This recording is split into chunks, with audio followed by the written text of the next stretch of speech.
mi gente, bienvenidos una vez más a una nueva edición de East Boston Zoom. Les habla Antoine Castro del Río. Hoy estaremos hablando con Ayanna Pressley, la única concejal afroamericana de la ciudad de Boston. Alguien que nos va a contar su historia política y que también nos va a contar por qué ella se está acercando cada día más a la comunidad latina. Así que no se muevan, que ya regresamos después de esos mensajes comerciales. Bohemios Bar y Restaurante. Exquisita variedad de platos, extensa selección de licores, música a su gusto y atención de primera clase. Ubicado en el 30 de la Bennington Street en East Boston. La Feria de Flores en Boston se vive solamente en emparrados. Fondas y mulas, música en vivo, trova en vivo todos los fines de semana. Bar completo, Guarito, ubicado en el 127 de la Maverick Street, en East Boston. Mi gente, bienvenidos una vez más a East Boston Zoom. Hoy me encuentro con una de las personas que más me gusta, una de las personas que más quiero dentro del Consejo de la Ciudad. Es la única mujer afroamericana que hace parte del Consejo de la Ciudad de Boston. Una mujer que defiende la salud de las familias, una mujer que conoce la ciudad y que se acerca cada día más a los latinos, como les mencioné. Tengo el honor de estar con la concejal Ayanna Pressley. Ayanna, welcome to East Boston Zoom. Thank you for having me. So, Counselor, I would like to ask you many things, but one thing I want to know is, can you tell me who is Ayanna Pressley? In your own words, tell us who is the woman behind the politician. Oh my goodness. So who am I? First and foremost, I am my mother's child. Anything good about me, my mother has everything to do with. She was a fierce advocate for me throughout my life, despite very challenging life conditions and circumstance, wanting to make sure I wouldn't be denied or deprived any opportunity in life. She was a social worker. She was a community organizer, a tenants' right organizer. She participated in every election. So, I really am a product of her life lessons and also our life struggles. I've never forgotten the tough times in my life. They have formidably shaped who I am and inform my policy work as a city councilor and also how I approach those issues. And that's why I've been an unapologetic advocate on behalf of women and girls and working to break cycles of poverty and violence. That is great. Counselor, Yes. I would like to know why politics?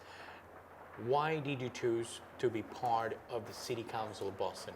Why did you become a city councilor? What got you to that stage of just saying, I want to represent the people, I want to represent my neighborhood, and I want to be involved, not from the outside, but from the inside? Mm-hmm. Well, again, it all began for me with my mother, who was civically engaged and planted those seeds of civic engagement in me early on by always taking me with her to vote. So I knew early on about my civic duty and responsibility to vote.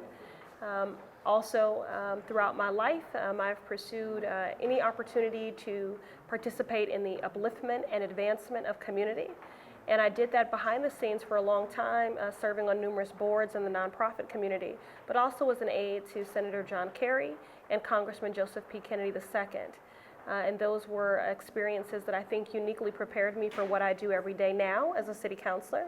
But ultimately, how did I become a city councilor? I was recruited, I was drafted to run. And after much deliberation and prayer, I said yes, because I felt that serving on the city council was simply a furthering and an extension of my life's work. Now that you mentioned your life's work and how you came to be part of the Boston City Council, we know Hillary Clinton has included you in some of her speeches, and she has named you, which actually shows how strong you are. I personally admire your work in City Hall for several reasons. One of them, you have stood on the side of Latino issues and immigration issues when the Latino community has asked. And as a Latino advocate, I really appreciate that. Is there a dream to get further, to go to different offices, or to grow a caucus that is bigger? What is the future of Ayanna personally in politics? Something that you can envision in the next 5 years. Well, right now I'm focused on a vision for the next 5 days. Election day is Tuesday, November 3rd. I'm in the middle of my 3rd term, pursuing a 4th term.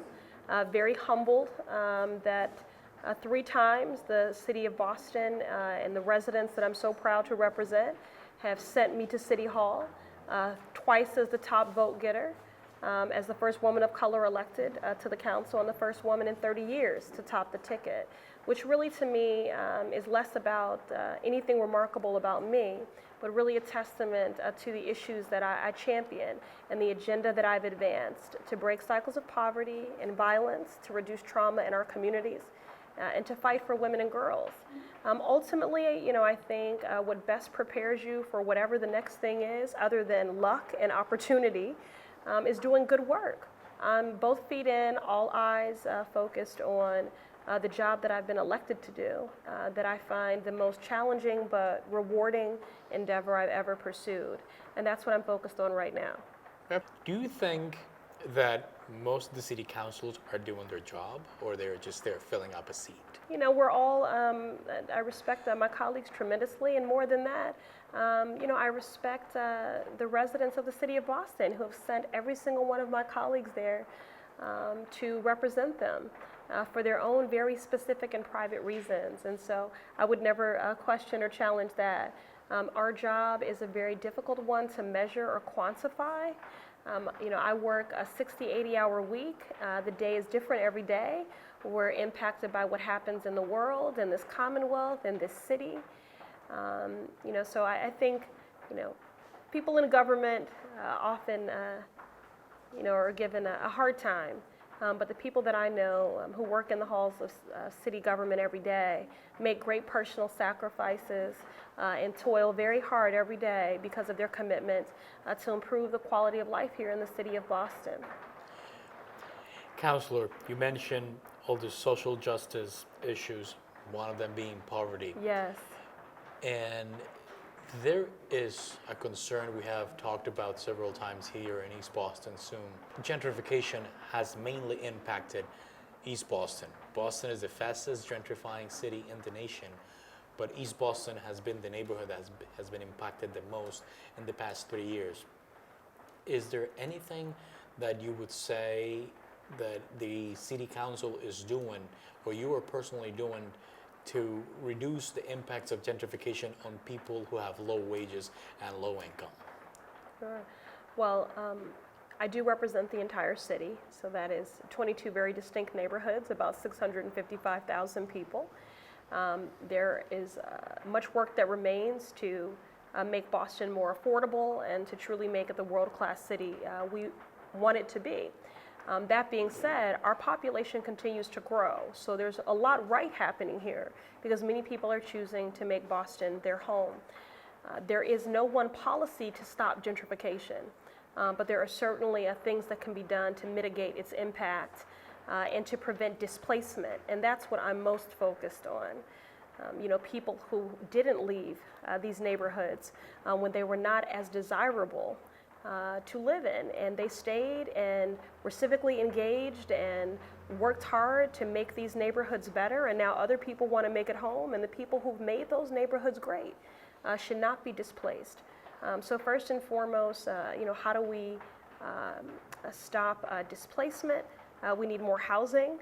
We need more low-income and moderate income housing to be built. We have to demand that of developers. We also have to give developers some predictability in their building so that they can build in a timely manner and not feel their hand is forced to only build market rate housing. It costs $400,000 to build one unit of housing. So we have to create incentives for our developers.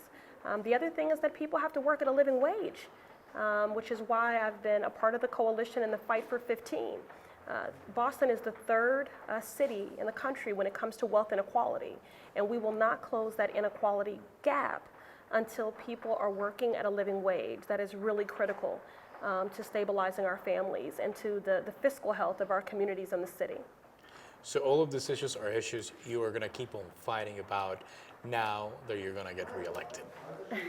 Well, I'm doing everything possible to ensure that I am reelected so that I can continue to do this work and not imperil this agenda and the progress that we've made on behalf of women and girls working on issues like human trafficking, teen pregnancy, domestic violence, sexual assault, fighting for more women in police and fire and the trades, and then looking to break cycles of poverty and to reduce violence in all its forms and to reduce trauma in our communities.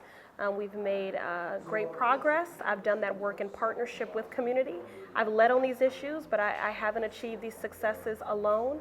I love being on the municipal level because it's the form of government closest to the people. And I've been doing this work in partnership with the people for the last 6 years, and I hope to earn their confidence and their vote again on Tuesday, November 3rd.